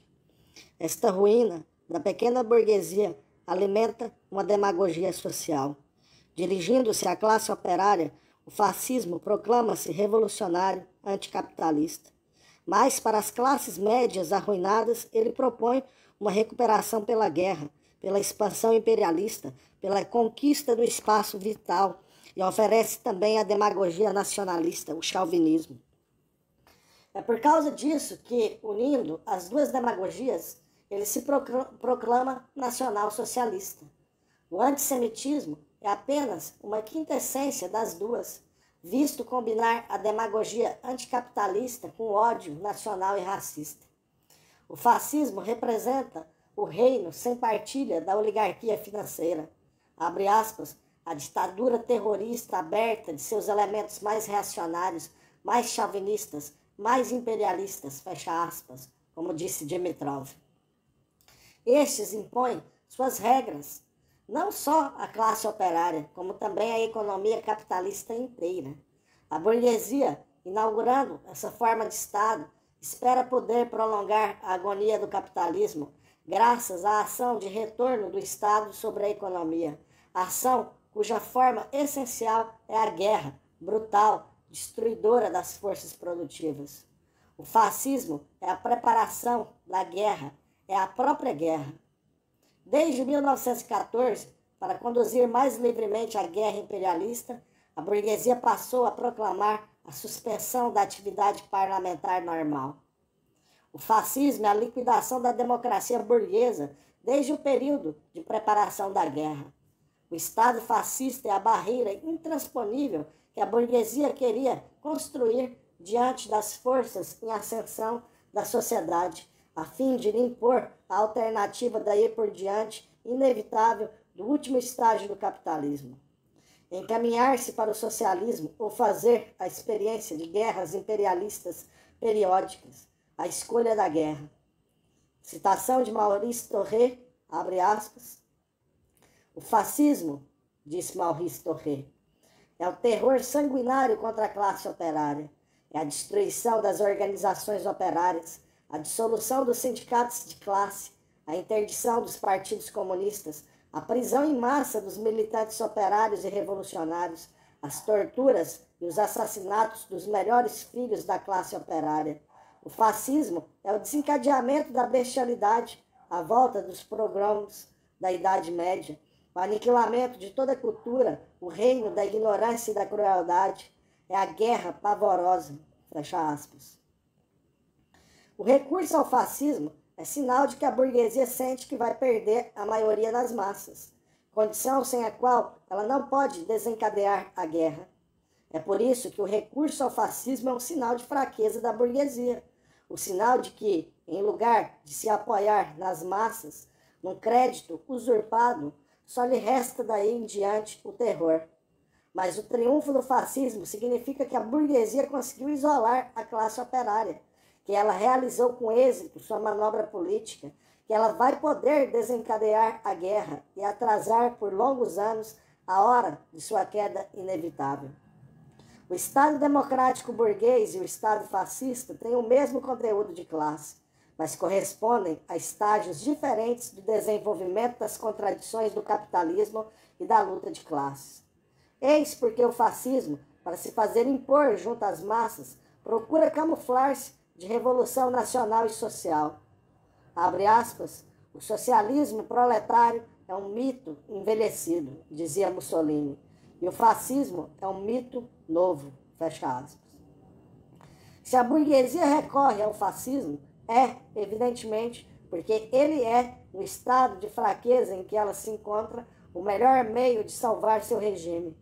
É por isso que o papel do Estado fascista assume uma importância capital para ela. Convém, portanto, que a classe operária não lhe deixe a possibilidade de forjar este instrumento de sua própria servidão. É por isso que a classe operária não pode ser indiferente à forma do Estado burguês. Apoiando-se no materialismo vulgar, os chefes social-democratas procuram divulgar a ideia de que a forma de dominação de classe pouco importa a classe operária, porque ela, de qualquer maneira, é dominada. Mas a classe operária preocupa-se justamente em acabar o mais depressa possível com esse domínio. Com seu raciocínio capcioso, os chefes social-democratas tentam desarmar a classe operária diante do fascismo ameaçador. Eles trabalham a soldo da burguesia. Foi Maurice Thoré quem acabou, na França, com a subestimação da importância das formas que a ditadura da burguesia pode assumir. No discurso já citado, no 7º Congresso da Internacional Comunista, ele mostrava toda a importância da democracia burguesa, apesar do seu caráter mesquinho para a classe operária. Citação de Maurice Thoré, abre aspas, a democracia burguesa é um mínimo de liberdades precárias, aleatórias, reduzidas sem cessar pela burguesia no poder, mas que oferecem, entretanto, à classe operária, às massas laboriosas, possibilidades de mobilização e de organização contra o capitalismo. Fecha aspas. Seria radicalmente errôneo pensar que a luta pela democracia possa desviar o proletariado de sua missão histórica.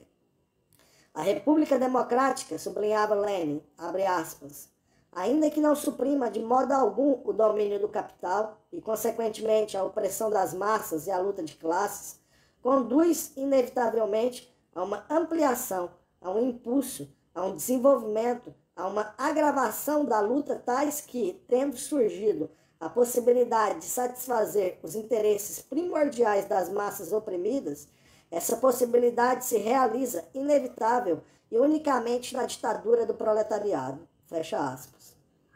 Temos aí, aliás, um ótimo exemplo da dialética. Abre aspas, citação de Lenin, um caso de transformação da quantidade em qualidade, realizada tão plena e metodicamente quanto é possível conceber. A democracia de burguesa torna-se proletária. Fecha aspas. Também a tese sobre política e as tarefas do Partido Comunista Francês, adotada pelo 13º Congresso, lembra, em seu ponto 15, o ensinamento de Lenin. Abre aspas.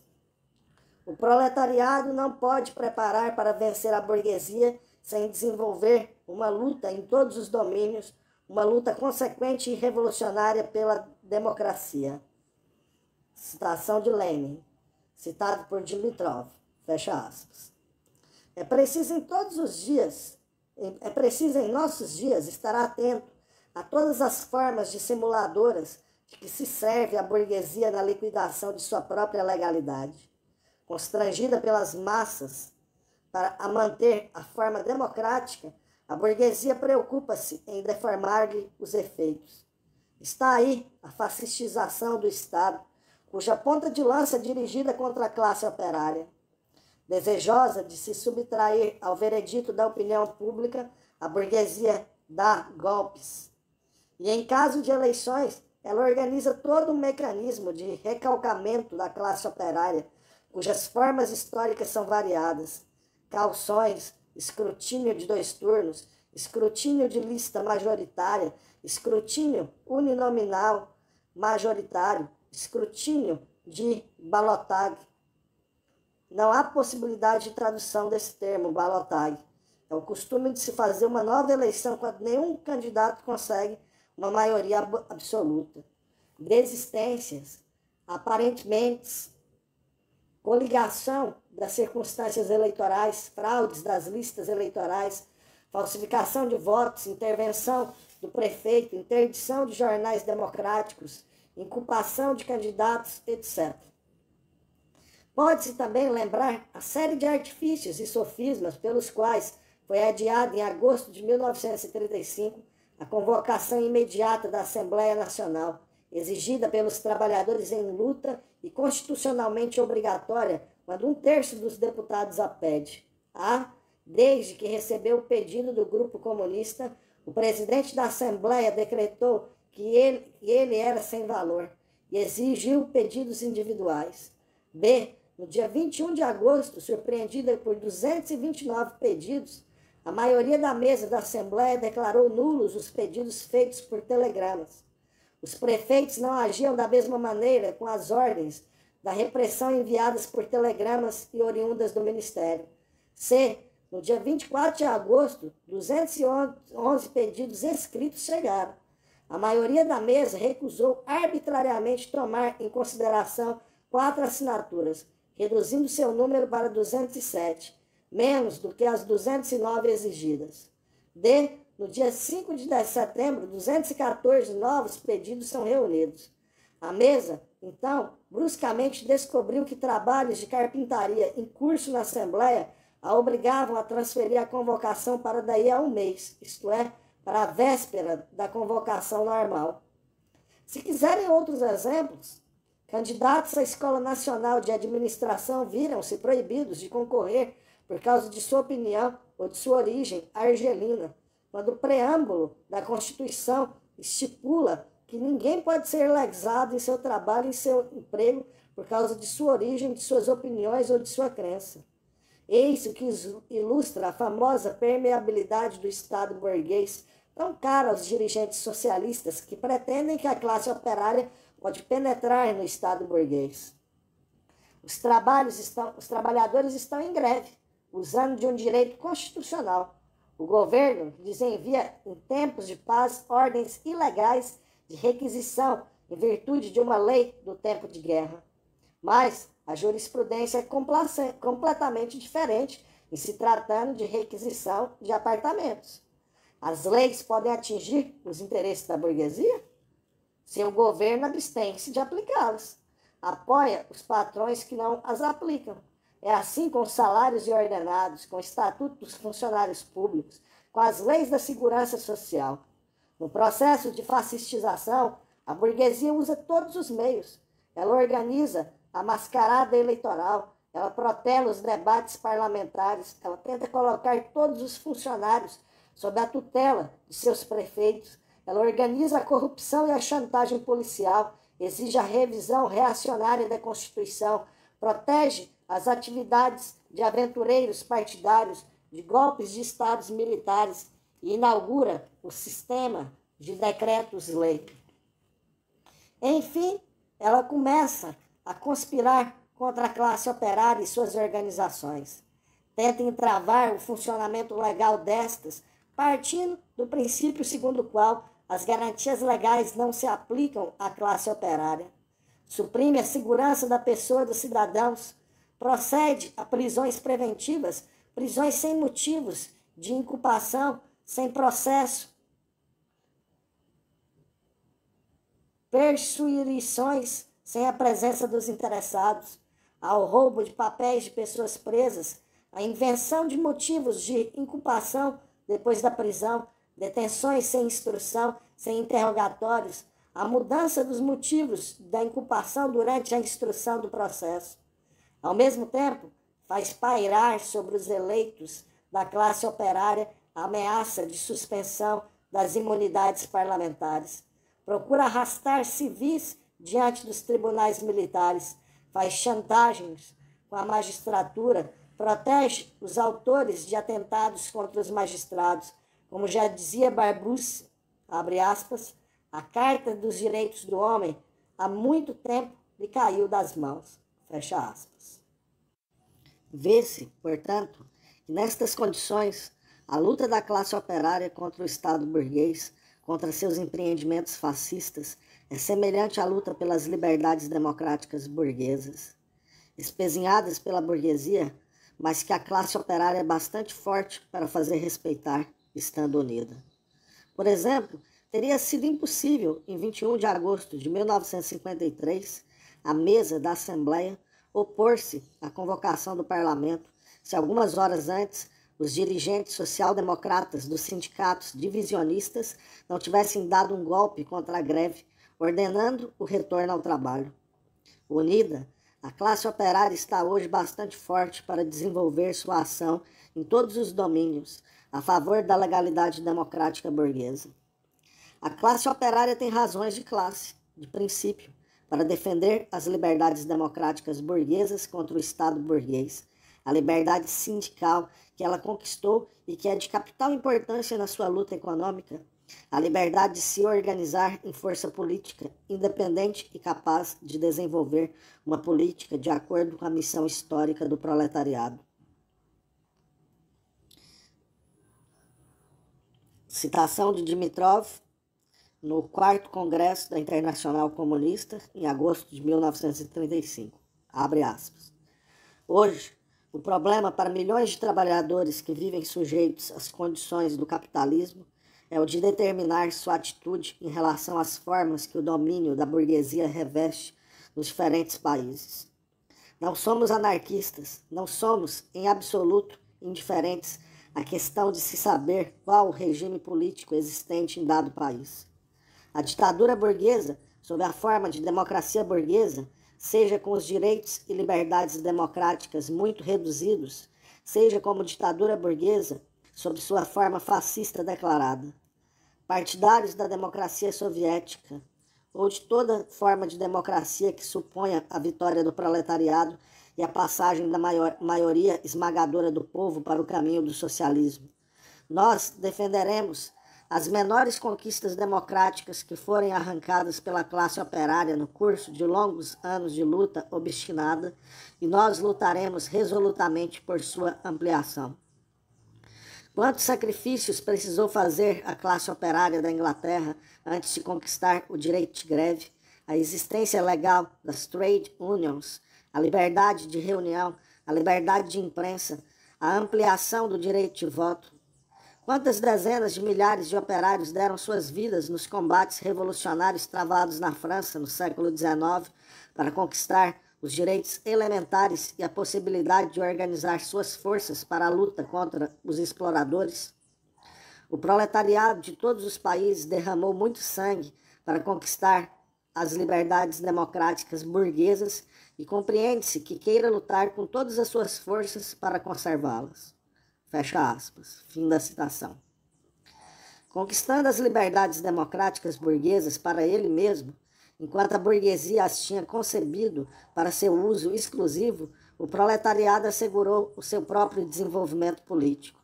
Lenin escreveu, abre aspas, citação de Lenin, a República Democrática e o sufrágio universal marcaram um enorme progresso em comparação com a servidão. Elas deram ao proletariado a possibilidade de chegar a essa união, a essa coesão da qual ele se vale agora, de formar fileiras ordenadas e bem disciplinadas que conduzem uma luta sistemática contra o capital. Sem o parlamentarismo, sem a eletividade, este desenvolvimento da classe operária teria sido impossível. Fecha aspas. É, portanto, uma calúnia dizer, como os chefes social-democratas, que os marxistas-leninistas praticam a política do quanto pior e preferem o fascismo à república. Já vimos diversas vezes que importância o marxismo atribui ao papel das ideias, as quais, penetrando as massas, tornam-se uma força material e são um fator decisivo das mudanças políticas necessárias à transformação social, quando as condições objetivas são realizadas. Ora, como difundir melhor as ideias do marxismo nas massas, se não pela propaganda aberta dessas ideias? Propaganda que permite mobilizar e organizar as massas, tendo em vista a ação política?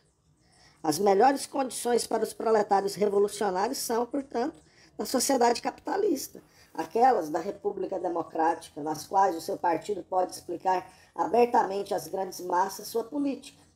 Somente os materialistas vulgares que ignoram a dialética, bem como o papel e a importância das ideias, podem ser, como os anarquistas, indiferentes à forma do Estado burguês. Comentando uma observação de Engels na crítica ao projeto social-democrata de 1891, Lenin escreveu, abre aspas, Engels repete aqui, pondo-a particularmente em relevo, esta ideia fundamental que marca com um traço vermelho todas as obras de Marx. A República Democrática é o caminho mais curto para a ditadura do proletariado. Fecha aspas. Na continuação do texto citado anteriormente, Dimitrov observa que a atitude da classe operária em relação à democracia burguesa é inteiramente ditada por razões de classe. É determinada pela atitude das forças contra-revolucionárias em face da democracia burguesa. Ele observa, abre aspas, citação de Dimitrov, hoje é a contra-revolução fascista que ataca a democracia burguesa, em seu esforço para submeter os trabalhadores ao mais bárbaro regime de exploração e de esmagamento. Hoje, em uma série de países capitalistas, as massas trabalhadoras têm de escolher concretamente, para o presente momento, não entre a ditadura do proletariado e a democracia burguesa, mas entre a democracia burguesa e o fascismo. Fecha aspas. Maurice Thoré resumiu os ensinamentos da dialética marxista sobre este ponto, em 1934, na Conferência Nacional do Partido Comunista Francês, nos seguintes termos, abre aspas, os comunistas lutam contra todas as forças da ditadura burguesa, mesmo quando esta ditadura reveste o aspecto da democracia burguesa. Mas os comunistas não se desinteressam nunca pela forma que apresenta o regime político da burguesia. Eles desmascaram de maneira concreta o processo de degenerescência reacionária da democracia burguesa, que prepara o advento do fascismo. Mas eles defendem e defenderão todas as liberdades democráticas conquistadas pelas próprias massas. E, em primeiro lugar, todos os direitos da classe operária. Fecha aspas. Lutando contra o fascismo, pela defesa das liberdades democráticas burguesas, a classe operária cria uma base para a aliança com as classes médias e o campesinato trabalhador, presos à liberdade democráticas e vítimas da ditadura do grande capital. Ela contribui para desligá-los da alta burguesia, para isolar esta, para fazê-la perder seus apoios na pequena burguesia. A luta contra o fascismo reforça, então, a aliança do proletariado com o campesinato e com as classes médias. Esta força social, sem a qual não se pode acabar com a barreira que as forças reacionárias opõem ao progresso social. Lutando pela defesa das liberdades democráticas, a classe operária não esquece que luta sim por uma liberdade de um tipo superior, a liberdade dos trabalhadores, libertados da exploração do homem pelo homem, livres para exercer eles mesmos um poder de Estado de um tipo novo, expressão da vontade da imensa maioria da nação e de fazê-lo servir à aplicação consciente das leis da natureza e da sociedade no interesse da sociedade. Eis porque a classe operária luta pela defesa e também pela ampliação das liberdades democráticas burguesas. Essa luta tem, pois, um conteúdo social diferente da luta burguesa pela liberdade. A criação de novas relações de produção socialistas, que significa a passagem da humanidade para a liberdade efetiva, só é possível com o florescimento da mais ampla democracia. Compreendemos, agora, qual é o laço que une a questão política da luta da classe operária pelas liberdades democráticas, a questão teórica da aplicação da lei de correspondência necessária entre as relações de produção e as forças produtivas. Que laço une o último livro teórico de Stalin, Os Problemas Econômicos do Socialismo na União Soviética, a este trecho do discurso que pronunciou no 19º Congresso do Partido Comunista da União Soviética. Citação do discurso de Stalin, abre aspas, outrora, a burguesia se permitia brincar de liberalismo. Ela defendia as liberdades democráticas burguesas e assim criava popularidade para si mesma. Agora, não resta nem sinal de liberalismo. As pretensas liberdades individuais não existem mais. Os direitos do indivíduo só são reconhecidos, agora, àqueles que possuem o capital, e todos os outros cidadãos são considerados como um material humano em estado bruto, servindo somente para ser explorado. O princípio de igualdade em direitos dos homens e das nações é espezinhado e é substituído pelo princípio que dá todos os direitos à minoria exploradora e priva de direitos a maioria explorada dos cidadãos. A bandeira das liberdades democráticas burguesas é atirada fora. Penso que cabe a vós, representantes dos partidos comunistas e democráticos, erguer esta bandeira e levá-la para a frente, se quereis reunir em vossa volta a maioria do povo. Ninguém, além de vós, pode erguê-la. Fecha aspas. Fim da citação de Stalin. Georges Pulitzer, Princípios Fundamentais de Filosofia.